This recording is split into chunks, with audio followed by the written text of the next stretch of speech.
자, 이쯤에서 가장 중요한 질문을 해야 할 것 같습니다. 우리는 지금까지 재벌 총수가 집행유예를 받는 구조, 정치인이 불체포 특권 뒤에 숨는 구조, 검찰이 기소권을 무기처럼 쓰는 구조를 봤습니다. 그런데 이걸 모르는 사람이 있나요? 없습니다. 다 알고 있습니다. 국민도 알고, 언론도 알고, 정치인도 알고, 검사도 알고, 판사도 압니다. 그런데 왜 바뀌지 않을까요? 오늘 마지막으로 이 질문을 파고들어 보겠습니다. 2021년 고위공직자범죄수사처, 이른바 공수처가 출범합니다. 공수처의 탄생 배경은 간단합니다. 검찰이 고위공직자를 수사할 때 독립성이 보장되지 않는다는 문제의식이었습니다. 검찰총장은 법무부 장관의 지휘를 받고 법무부 장관은 대통령이 임명합니다. 그러니 결국 검찰이 대통령이나 여권 실세를 제대로 수사하기 어렵다는 구조적 한계가 있었습니다. 그래서 검찰과 분리된 독립수사기관을 만들자는 아이디어가 나왔고 수십 년간 논의 끝에 공수처가 탄생했습니다. 그런데 출범 이후 현실은 어떻게 됐나요? 공수처는 초기부터 인력 부족에 시달렸습니다. 검사 지원자가 적었습니다. 왜냐하면 공수처에 지원하면 검찰 내부에서 배신자 취급을 받는다는 분위기가 있었기 때문입니다. 검찰 조직은 작고 강했습니다. 공수처는 크고 허약했습니다. 수사 협조도 문제였습니다. 공수처가 검찰의 수사 자료를 요청하면 검찰은 느리게 움직였습니다. 법적으로 협조 의무가 있었지만 실무에서 협조가 원활하지 않았습니다. 공수처가 처음으로 수사에 나선 주요 사건 중 하나가 고발사주 사건이었습니다. 그런데 수사는 길어졌고 여론은 식었고 결국 명확한 결론을 내리는데 한계를 보였습니다. 왜 이렇게 됐을까요? 개혁기관이 만들어졌지만 그 기관이 작동하려면 기존 기관의 협조가 필요했습니다. 그런데 기존 기관은 개혁기관이 강해지는 걸 원하지 않았습니다. 이 구조적 모순이 공수처를 처음부터 약하게 만들었습니다. 좋은 취지로 만든 기관이 현실의 벽에 부딪혀 무력화되는 과정. 이게 대한민국 검찰개혁의 반복되는 패턴입니다. 2021년 또 하나의 개혁이 이뤄집니다. 검경수사권 조정입니다. 기존에는 경찰이 수사를 해도 검찰이 모든 사건을 지휘할 수 있었습니다. 검찰이 경찰 수사에 개입하고 방향을 바꾸고 심지어 수사를 중단시킬 수도 있었습니다. 수사권 조정으로 경찰이 1차 수사권을 갖게 됩니다. 검찰의 직접 수사 범위는 축소됩니다. 그런데 이후에 어떤 일이 벌어졌나요? 검찰은 남은 권한을 최대한 활용하기 시작했습니다. 직접 수사 범위가 줄었지만 기소권은 여전히 검찰에 있었습니다. 경찰이 수사를 해도 검찰이 기소를 거부하면 재판이 열리지 않습니다. 그러자 이번엔 경찰이 수사한 사건을 검찰이 기소하지 않는 경우가 늘어난다는 지적이 나왔습니다. 경찰 수사를 검찰이 사실상 무력화하는 새로운 방식이 등장한 겁니다. 개혁을 하면 개혁을 우회하는 방법이 생깁니다. 그리고 그 우회로를 가장 잘 아는 건 기존 시스템 안에서 수십 년을 버텨온 조직입니다. 검찰 얘기를 했으니 이번엔 법원 얘기를 해야겠습니다. 2018년 사법부 역사상 전례 없는 사건이 터집니다. 이른바 사법농단 사건, 판사 블랙리스트 사건입니다. 양승태 전 대법원장 시절 법원 행정처가 판사들의 성향을 분류하고 관리했다는 정황이 드러납니다. 진보 성향의 판사, 특정 판결을 내린 판사, 법관 독립을 주장한 판사들을 따로 분류해서 인사상 불이익을 줬다는 의혹입니다. 쉽게 말하면 이겁니다. 대법원 수뇌부가 마음에 안 드는 판사를 찍어서 불이익을 줬다는 겁니다. 판사는 독립적으로 판결을 내려야 합니다. 헌법이 보장하는 사법권 독립입니다. 그런데 그 판사가 어떤 판결을 내리느냐에 따라 승진이 갈리고 보직이 갈린다면 그 판사가 과연 독립적으로 판결을 내릴 수 있을까요? 더 나아가서 생각해보면 이렇습니다. 재벌 총수 재판을 맡은 판사가 실형을 선고하면 어떻게 될까요? 권력자에게 불리한 판결을 내린 판사의 이름이 어딘가에 기록된다면 어떻게 될까요? 그 판사는 그 사실을 알까요? 모를까요? 그리고 안다면 다음 판결에서 그 사실이 영향을 미칠까요? 안 미칠까요? 이 질문에 대해 대법원은 공식적으로 그런 일은 없다고 합니다. 하지만 실제로 문건이 존재했고 양승태 전 대법원장은 재판에 넘겨졌습니다. 결과는요, 2023년 무죄 판결이 나왔습니다. 사법농단의 핵심 의혹들이 무죄로 결론 났습니다. 판사가 판사를 재판한 겁니다. 여기서 잠깐 멈춰봅시다. 판사 블랙리스트를 만든 혐의로 재판을 받는 사람을 그 블랙리스트의 영향을 받았을 수 있는 법원이 재판합니다. 그리고 무죄가 나옵니다. 이 구도가 불편하게 느껴지는 건 저만일까요? 이제 가장 불편한 이야기를 할 차례입니다. 대한민국에서 검찰 개혁을 간하게 밀어붙인 정치인들의 이후의 행보를 보면 흥미로운 패턴이 있습니다. 조국 전 법무부 장관. 2019년 검찰 개혁을 기치로 법무부 장관에 취임합니다. 취임 직후 검찰은 조국 전 장관 가족에 대한 대규모 수사를 시작합니다. 장관직에서 물러난 뒤에도 수사는 계속됐고 결국 유죄 판결을 받습니다.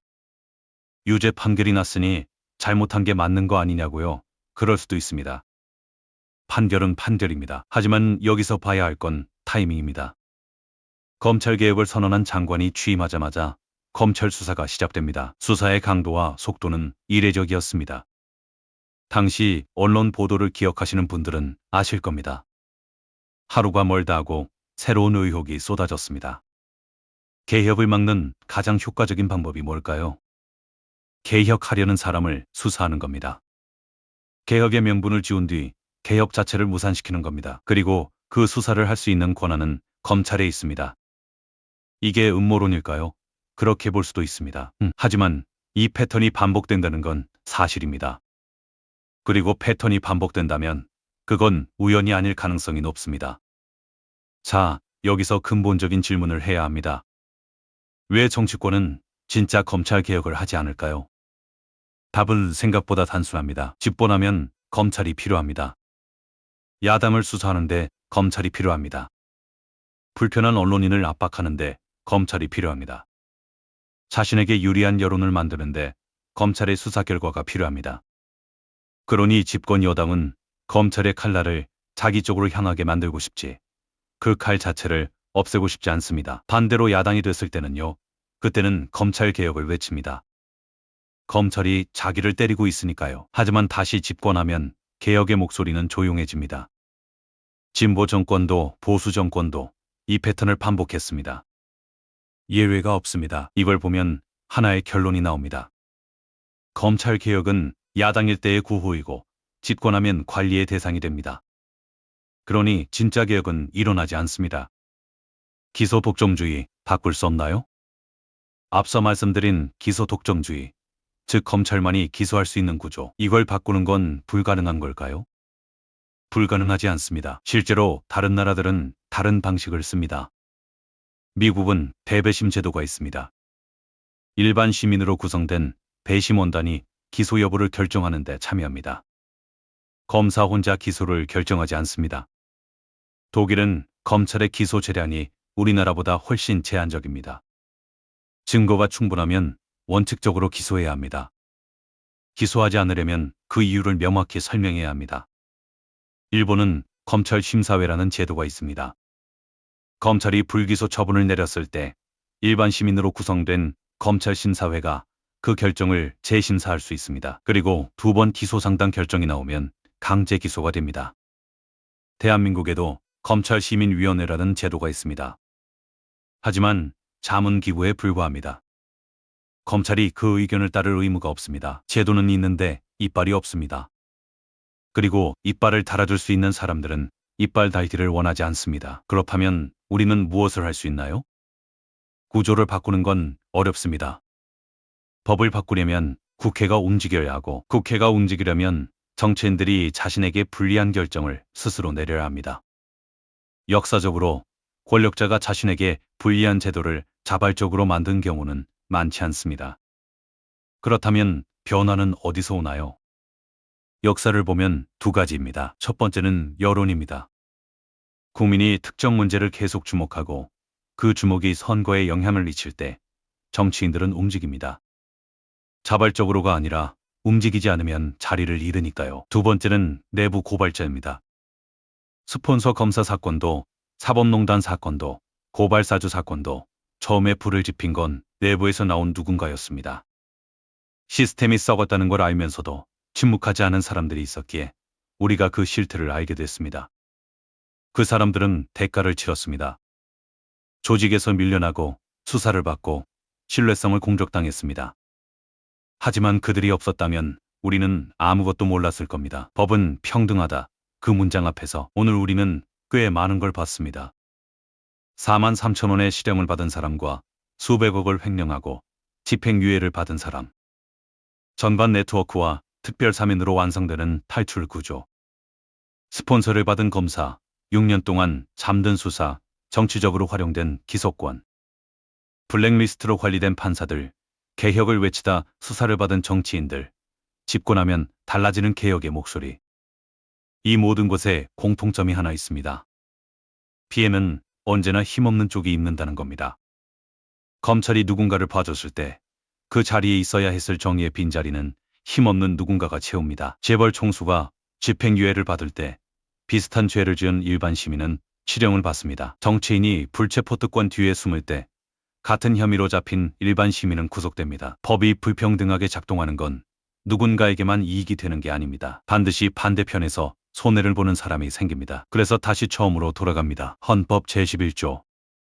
모든 국민은 법 앞에 평등하다. 이 문장은 아직도 헌법에 쓰여 있습니다. 바뀐 적 없습니다. 그런데 오늘 우리가 본 현실은 어떤가요? 저는 이 문장이 거짓말이라고 생각하지 않습니다. 다만 이렇게 생각합니다. 이 문장은 현실을 설명하는 문장이 아니라 우리가 만들어야 할 목표를 쓴 문장이라고. 그리고 그 목표와 현실 사이의 거리를 아는 것, 그 거리를 불편하게 여기는 것, 그 불편함을 기억하는 것, 그게 시작입니다. 오늘 영상이 길었는데 끝까지 봐주셔서 감사합니다. 이 내용이 불편하게 느껴지셨다면 그게 정상입니다. 불편하지 않은 게 오히려 이상한 거니까요. 여러분이 가장 분노했던 순간이 언제였는지 댓글에 써주세요. 어떤 판결이었는지, 어떤 사건이었는지 그 이야기들이 모이면 그게 또 하나의 기록이 됩니다. 다음 영상에서 뵙겠습니다.